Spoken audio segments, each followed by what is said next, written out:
बापाଙ୍କ मृत्युर CBI तदंत नहीं दीपाली बयान उपरे बीजेपी प्रतिक्रिया। बीजेपी विधायक बाबू सिंह कहते घटनार 2 वर्ष पर एक कथा उठाइले। विधानसभा भी उठाई नाहांती सान भौणी सेतेबेले तांका सरकार थिला। विधानसभा एक कथा उठाई पारिथांते।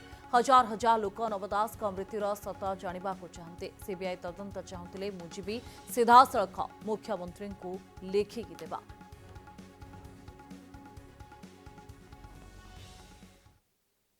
बापांक मृत्यु परे सी सेतेबेले तांकर सरकार थिला।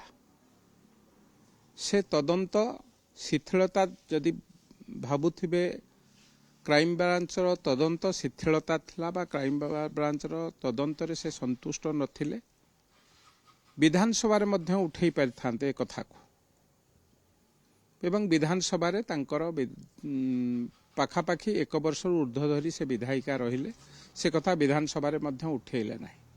उठेइले केतेबेले जेतेबेले तांकर निर्वाचन मंडली रे गोटे ब्लॉक इलेक्शन बा ब्लॉक चेयरमैन को लेकिन इलेक्शन हला से कथा को मु जाऊ नाही। से कथा तो प्रेस कॉन्फ्रेंस सेतिकी बेले उठेइले एवं कहिले जे मो बापा को पुलिस लगेई के हत्या करा जायछि।